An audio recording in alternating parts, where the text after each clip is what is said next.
The newspaper presents आज का समाचार।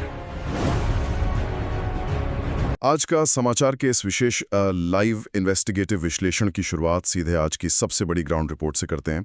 आज 9 मई 2026 है, रविंद्रनाथ टैगोर जयंती का ऐतिहासिक दिन। बिल्कुल। और जो तस्वीरें आ रही हैं हाँ, और कोलकाता के ब्रिगेड परेड ग्राउंड से जो तस्वीरें सीधे आ रही हैं, वो भारतीय राजनीति का भूगोल और मनोविज्ञान दोनों बदलते हुए दिखा रही हैं।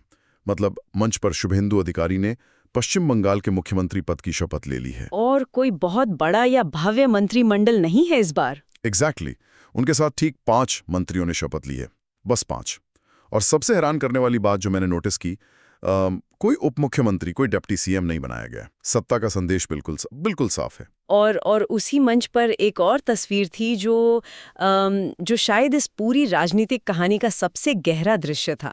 प्रधानमंत्री मोदी ने मंच पर मौजूद 98 वर्षीय वयोवृद्ध जनसंघ कार्यकर्ता माखनलाल सरकार को झुककर प्रणाम किया। हाँ, वो विजुअल बहुत पावरफुल था। बहुत ज्यादा। मतलब ये सिर्फ एक सम्मान देने का तरीका नहीं था।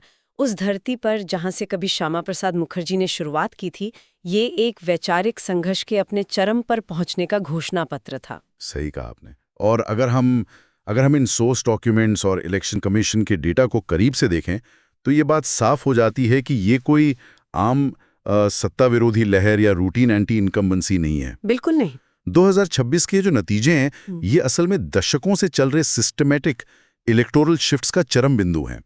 हमारे आज के इस गहन विश्लेषण का मिशन ही यही है कि हम इन नतीजों की ऊपरी परत को हटाकर उस मशीनरी को समझें। वो मशीनरी जिसने सब कुछ पलट दिया। हाँ, वो डेटा पॉइंट्स, वो एल्गोरिदम्स और वो जमीनी सच्चाइयां जिन्होंने भारत का पूरा पावर मैप रातों रात बदल दिया है। तो इस बदलाव की शुरुआत हम उस गणित से करते हैं जिसने सभी को चौंका दिया है। देखिए, चौंकाने वाला शब्द शायद बहुत छोटा है। यहाँ पश्चिम बंगाल में 15 साल से सत्ता में बैठी और अजय मानी जाने वाली इनकम्बेंट पार्टी 90 से भी कम सीटों पर सिमट गई है। 90 से भी कम? हाँ।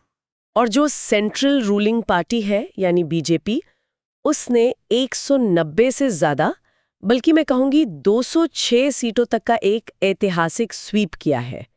ये कोई साधारण जीत नहीं है, ये एक पूरा का पूरा राजनीतिक ढांचा ढह जाने जैसा है। मैं इसे एक अलग नजरिए से देख रहा था। जब मैं भवानीपुर सीट के आंकड़े पढ़ रहा था तो मुझे ये जनादेश किसी बहुत बड़े भूकंप या सुनामी जैसा लगा। भवानीपुर, जो निवर्तमान मुख्यमंत्री का सबसे सुरक्षित किला माना जाता था, जहां से वो 15 साल तक सत्ता चलाती रही। एग्जैक्टली।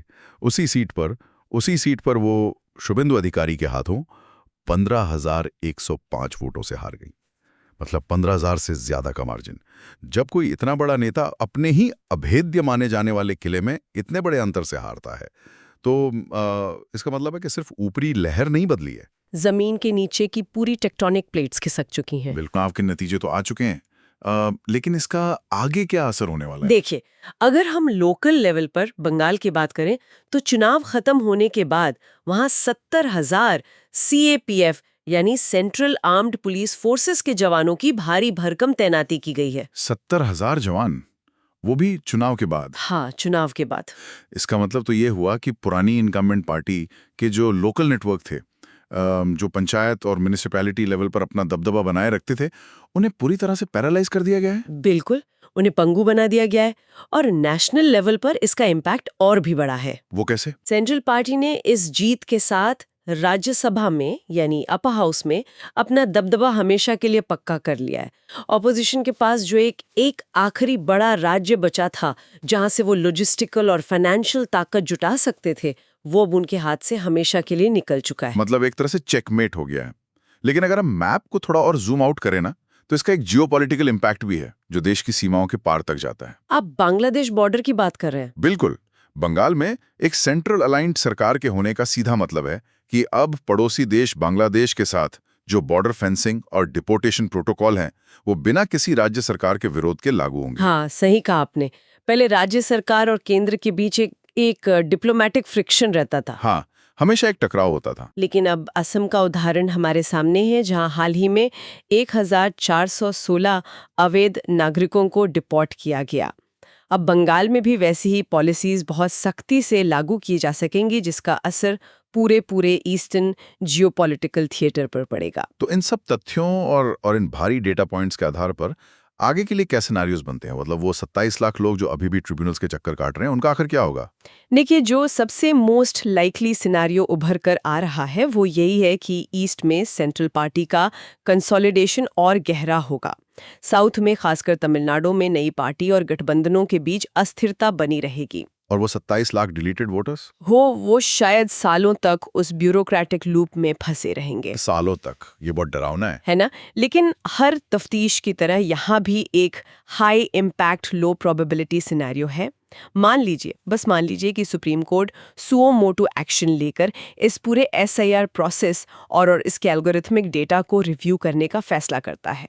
तो चलिए उस सबसे बड़े एल्गोरिथमिक पर्ज की बात करते हैं जो बंगाल में हुआ। इलेक्शन कमीशन के स्पेशल इंटेंसिव रिवीजन या SIR प्रक्रिया के तहत चुनाव से ठीक पहले पश्चिम बंगाल में लगभग 27 लाख वोटरों के नाम वोटर लिस्ट से काट दिए गए। 27 लाख वोटर्स, मतलब ये कोई मार्जिन ऑफ एरर नहीं है। बिल्कुल नहीं। ये पूरे राज्य के कुल मतदाताओं का लगभग 12% हिस्सा है, जिसे पूरी तरह से सिस्टम से बाहर कर दिया गया। और यही वो जगह है जहां मैं अटक गया हूं। अगर आप किसी राज्य में रातों रात 27 लाख लोगों को वोट देने के अधिकार से बाहर कर देते हैं, तो वहां की सड़कों पर विद्रोह क्यों नहीं हुआ? ये एक बहुत बड़ा सवाल है। जिन इलाकों में सबसे ज्यादा नाम कटे, वहां तो गुस्सा फूटना चाहिए था। इलेक्शन कमीशन या सत्ताधारी पार्टी के खिलाफ भारी विरोध प्रदर्शन होने चाहिए थे। लेकिन रिपोर्ट्स बता रही कि ऐसा कुछ भी नहीं हुआ। ऐसा कैसे मुमकिन है? विरोधाभास है।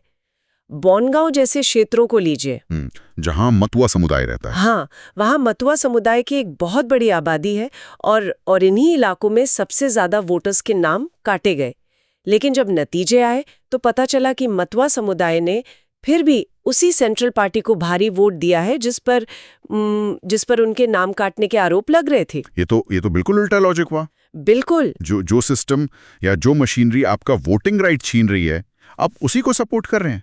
तो मतुआ बहुल इलाकों में, खासकर ये जो बनगांव और नदिया का बेल्ट है, वहां करीब 1.2 लाख वोटर्स के नाम मतदाता सूची से काट दिए गए। 1.2 लाख, मतलब यही वो एंकर कॉन्ट्रडिक्शन है जो किसी भी आम राजनीतिक समझ को चकनाचूर कर देता है। आप देखिए, सामान्य लॉजिक क्या कहता है? यही कि वो सरकार के खिलाफ जाएंगे। बिल्कुल।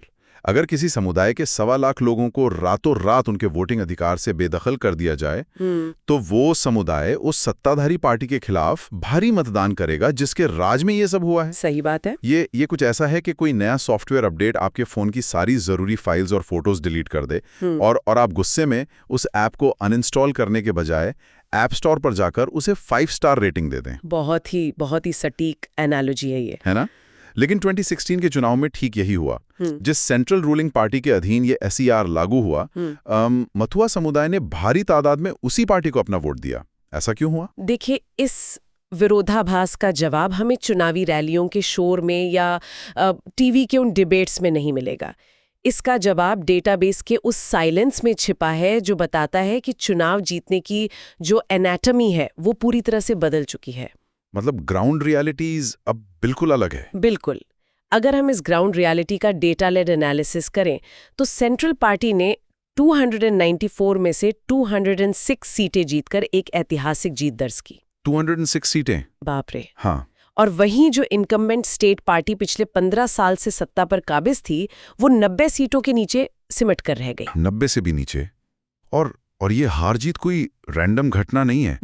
मैंने जब SIR के डेटा और चुनावी नतीजों को ओवरलैप किया ना, तो एक बहुत ही सीधा कोरिलेशन उभर कर सामने आया। वो 169 सीट वाला डेटा? एग्जैक्टली। जिन 169 विधानसभा क्षेत्रों में 25,000 से ज्यादा वोटर्स के नाम काटे गए थे, वहां सेंट्रल पार्टी का परफॉर्मेंस देखिए। 2021 में उन सीटों पर उनके पास सिर्फ 41 सीटें थीं। राइट। लेकिन 2026 में वो बढ़कर सीधा 104 हो गई, 41 से 104।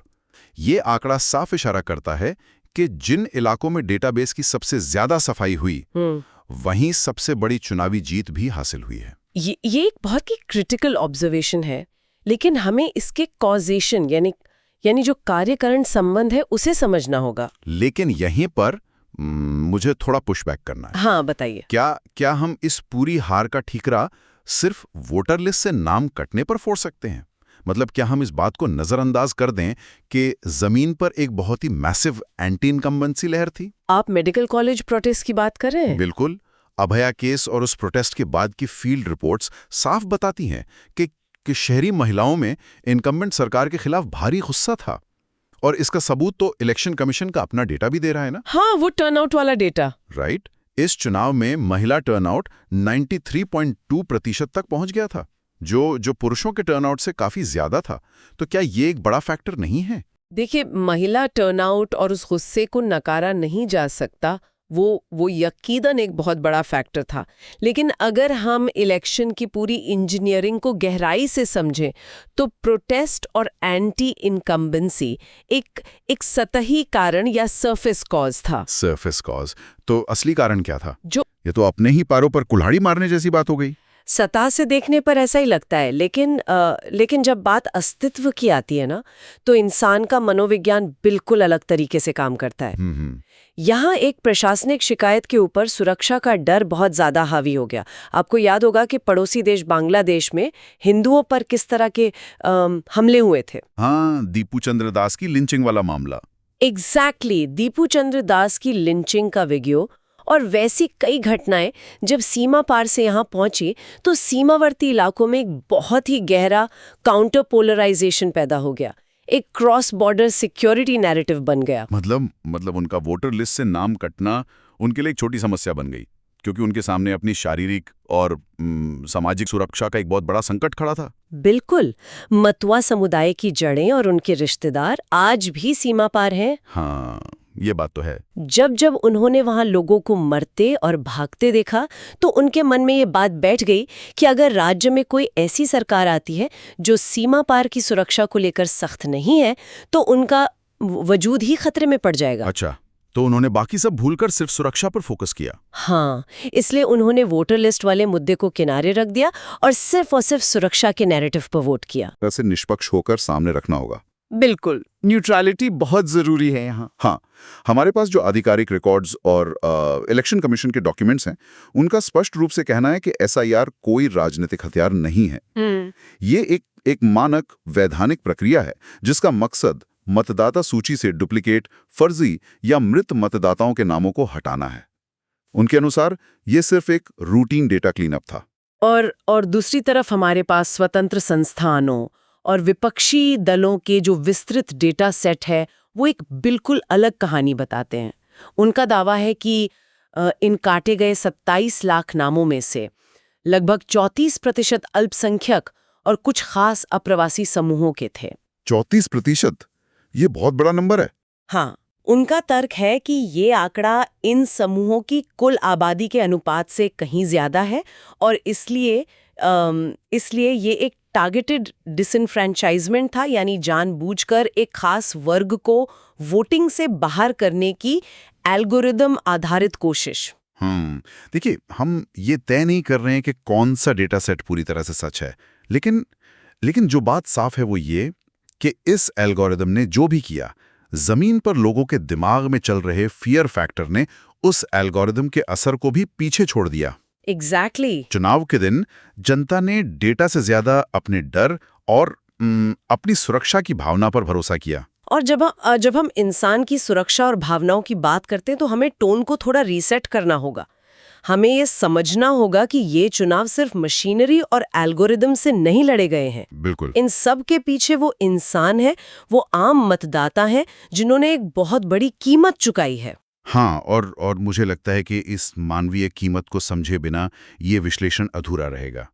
जब मैं पश्चिम बंगाल के वोटिंग परसेंटेज देख रहा था तो एक आंकड़ा मुझे बार बार अपनी तरफ खींच रहा था। महिलाओं का वोटिंग प्रतिशत? हाँ, इस बार बंगाल में महिलाओं का मतदान 93.2% रहा। 93.2, जो कि ऐतिहासिक है। ये कोई आम बात नहीं है। ये पुरुषों के 91.7% मतदान से भी ज्यादा है। इतनी बड़ी संख्या में महिलाओं का घरों से निकलकर वोट देना, ये सिर्फ किसी राजनीतिक दल के समर्थन में नहीं हो सकता। ये किसी बहुत गहरे सामाजिक आक्रोश की निशानी है। और ये आक्रोश सीधा उस घटना से जुड़ा है जिसने पूरे देश को झकझोर कर रख दिया था।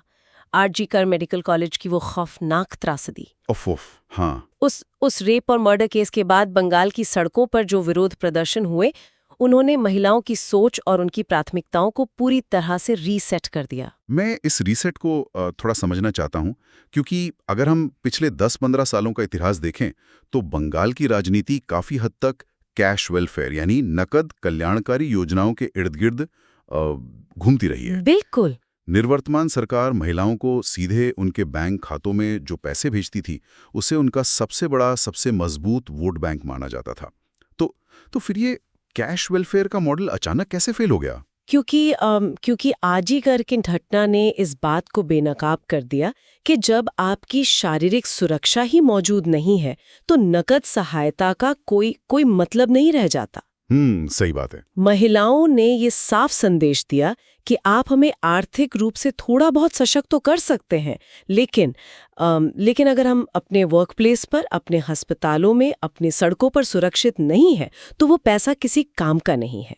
उनकी मांग कैश वेलफेयर से हटकर सीधे फिजिकल सिक्योरिटी पर आ गई। ये लोकतंत्र के लिए एक बहुत बड़ा सबक है।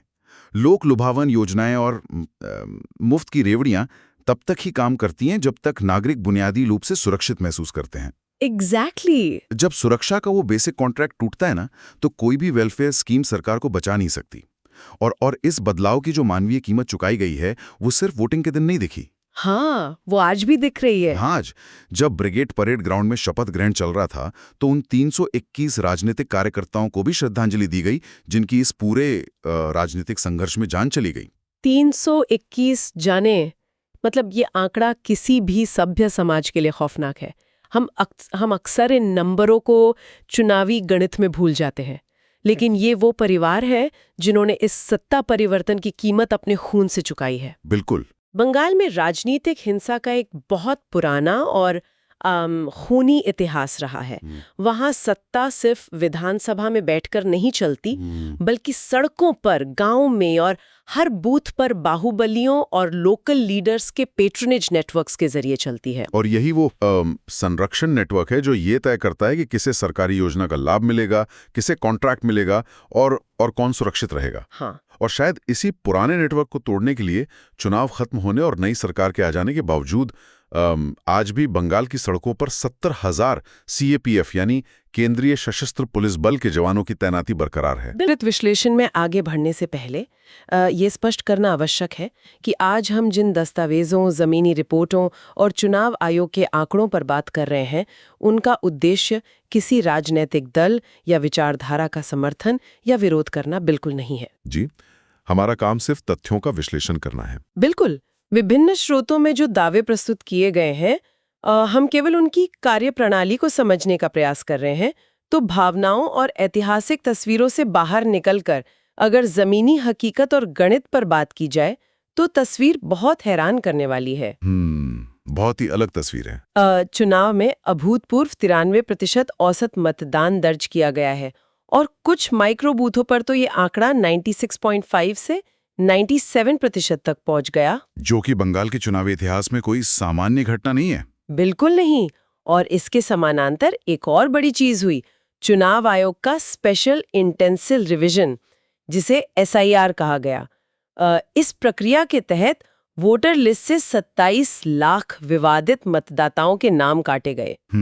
और यहाँ जो बात सबसे अधिक ध्यान खींचती है वो ये है कि SIR कोई सामान्य प्रक्रिया नहीं थी। ये फैंटम वोटर्स यानी केवल कागजों पर मौजूद नामों की एक बहुत गहरी सफाई थी। लेकिन तो चलिए इसे थोड़ा विस्तार से समझते हैं। स्रोतों के अनुसार एक बहुत बड़ा तार्किक पेच है इसमें। जी। इन 27 लाख कटे हुए नामों में से लगभग 48% नाम केवल 10 विधानसभा क्षेत्रों तक ही सीमित थे। राज्य में 294 सीटें हैं। अगर आधे से ज्यादा नाम सिर्फ 10 सीटों से काटे गए तो गणित के हिसाब से पूरे राज्य में इसका कोई बहुत बड़ा असर तो नहीं होना चाहिए था। देखिए, यहीं पर गणित और मनोविज्ञान का अंतर समझना होगा। संख्या के आधार पर भले ही असर सीमित लगे, लेकिन इसने एक बहुत बड़े मनोवैज्ञानिक हथियार का काम किया। एक नैरेटिव सेट कर दिया। बिल्कुल। जमीन पर दशकों से जो एक डर था कि वोट चोरी हो जाएगा, SIR ने उस डर को तोड़ दिया। पूरे राज्य में ये संदेश गया कि इस बार चुनाव पारदर्शी होंगे। ये ऐसा है जैसे किसी पुरानी और जर्जर इमारत को रंगने से पहले उसकी नींव से दीमकों को साफ कर दिया गया हो। एसआईआर ने वही सफाई की। जी, जिससे लोगों में बाहर निकलने का आत्मविश्वास आया। लेकिन यहाँ एक सवाल और है, क्या केवल 27 लाख नाम कटने और सुरक्षा बलों की तैनाती से 93% की वोटिंग संभव है? या इसके पीछे जमीनी स्तर पर कोई ऐसा खामोश तंत्र काम कर रहा था जिसे पुरानी सत्ता पढ़ नहीं पाई? पुरानी सत्ता उससे इसलिए नहीं पढ़ पाई क्योंकि 2021 और 2026 की रणनीतियों में जमीन आसमान का अंतर था। 2021 में जो मैक्रो कैंपेन था। बिल्कुल, 2021 का अभियान बहुत शोर शराबे वाला था, जहां बड़े नेताओं और हिंदी भाषी चेहरों का बोलबाला था। लेकिन 2026 में रणनीति पूरी तरह से माइक्रो बूथ मैनेजमेंट पर शिफ्ट कर दी गई। जमीन पर यह माइक्रो बूथ ढांचा असल में कैसा दिखता था? बहुत ही विकेंद्रित और शांत। दस्तावेज बताते हैं कि राज्य के 80,000 बूथों में से 65,000 पर चुनाव से पूरे 2 साल पहले ही फंक्शनल बूथ कमेटियां बना दी गई थी। 2 साल पहले?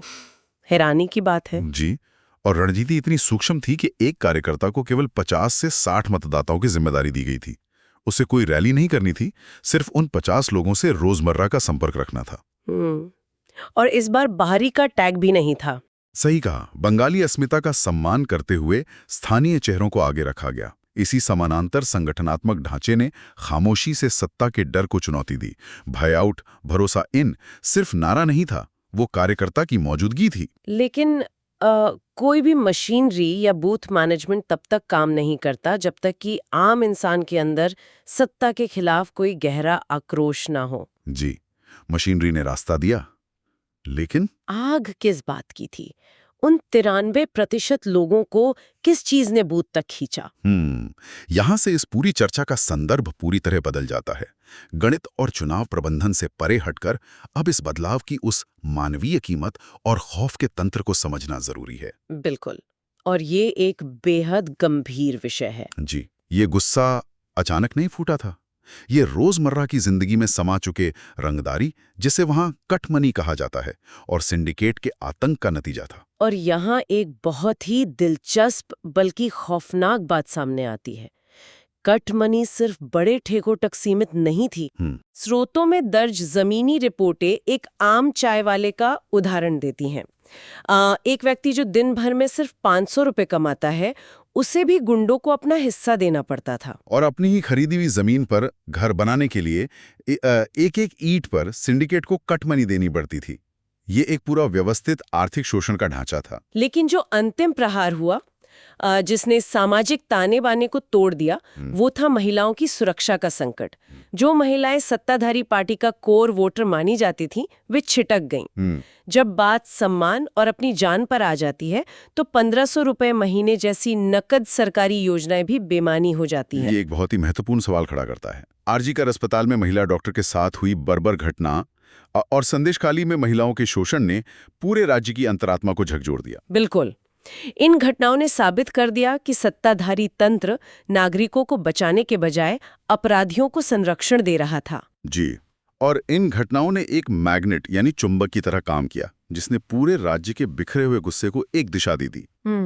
जब पुलिस और प्रशासन ही लोगों के खिलाफ खड़े नजर आए, तो डरी हुई जनता ने, महिलाओं और अल्पसंख्यक वर्ग ने खामोशी से अपना फैसला ईवीएम पर सुना दिया। तो ये जो खामोश विद्रोह था, इसके साथ एसआईआर द्वारा दी गई सुरक्षा और माइक्रो बूथ की वो सटीक मशीनरी, जी, इन तीनों ने मिलकर उस 80 साल के लंबे चक्र को तोड़ दिया। चुनाव जीत लिया गया है, नई सरकार शपथ ले चुकी है। फिलहाल केंद्रीय सुरक्षा बलों की मौजूदगी के कारण एक शांति दिखाई दे रही है। लेकिन बंगाल का इतिहास हमें एक बहुत गंभीर सच्चाई याद दिलाता है। जी, यहाँ सत्ता बदलने पर भी कई बार राजनीतिक हिंसा का मूल ढांचा नहीं बदलता। वामपंथियों से लेकर टीएमसी तक जिसने भी सत्ता संभाली, उसने उस इकोसिस्टम को खत्म करने के बजाय अपने फायदे के लिए अपना लिया। और यहीं पर इस विस्तृत विश्लेषण के अंत में एक बहुत ही गहरा और बेचैन करने वाला सवाल पीछे छूट जाता है। कुछ ही महीनों में सुरक्षा बलों की टुकड़ियां वापस लौट जाएंगी। ऐसे में सवाल ये है, क्या 2026 के इस ऐतिहासिक चुनाव ने वाकई बंगाल में दशकों से चली आ रही राजनीतिक हिंसा और खौफ के उस पूरे ढांचे को जड़ से उखाड़ फेंका है? या फिर खौफ की इस मशीनरी की चाबियां सिर्फ एक नए प्रबंधन के हाथों में सौंप दी गई है? इसी अनुत्तरित सवाल के साथ आज की ये गहन चर्चा हम यहीं समाप्त करते हैं।